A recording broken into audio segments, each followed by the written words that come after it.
So we're here at the premiere of Across the River and Into the Trees, speaking with Paula Ortiz, the director of the movie. Thank you so much for taking the time to come over and speak with me today. Tell me a little bit about what attracted you to this project. Well, this project I think it's a challenge for any director, but especially for me, that I'm really touched for classic adaptation.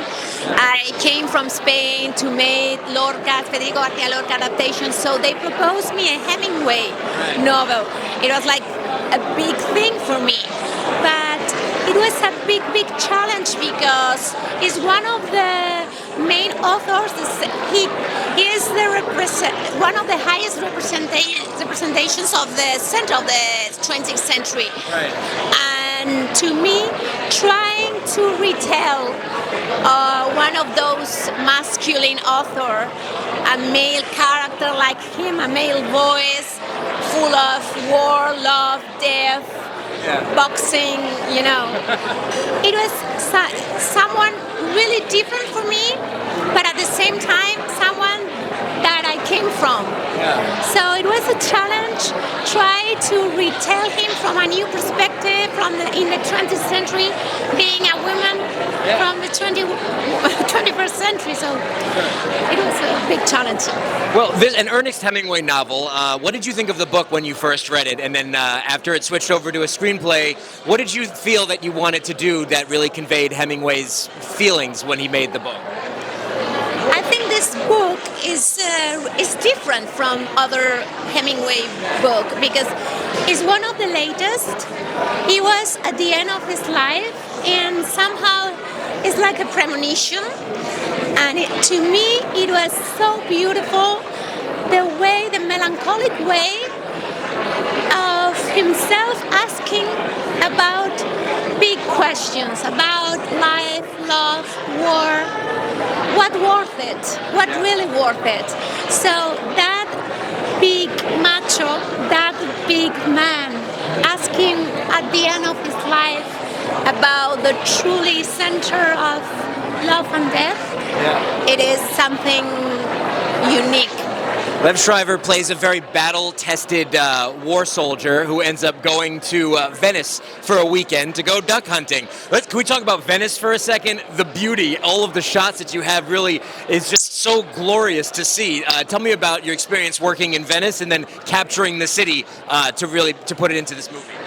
Well, Venice is an amazing city, very tough to work in logistics terms, but it's a privilege, and we have a very specific and unique privilege because we could shoot Venice during pandemic, so it was empty. We were just a group of people shooting San Marcos Square, completely empty, and completely empty the whole canals, you know. To me, as a filmmaker, I know that I could capture a unique beauty that is very difficult. We can make it again. And well, it's a very symbolic place because it's where you can see the crossroads of many cultures and many periods, but at the same time, it's like the proof of how human being can make such beauty. We are able to build that kind of places that paradoxically it's sinking. So it's really a very special place. It's very like Hemingway, that on the issue of mortality, that it's the quality of one's life that is more valuable than the quantity.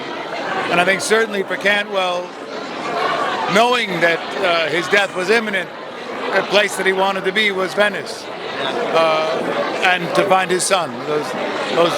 That's what he wanted to do with his last moment. When you were shooting in Venice, it was during COVID, and that everything was really quiet and eerie. Did that have an effect on you, seeing that there was so much emptiness and you felt like Venice all to yourself? It was amazing. I don't know if you can imagine that city without tourism, but it's an extraordinarily beautiful place, and to walk down those canals and through that city, empty in the middle of the night, was just a magical experience. Probably one of the best years of my life. Yeah. Also, I just have to ask, because there's a couple of scenes where you're getting into wardrobe and costume. What is your tips for keeping fit and then just kind of like holding down the physique that you showcase in the film? Italian food. Italian food? Yeah. All the pasta. Thank you, bud.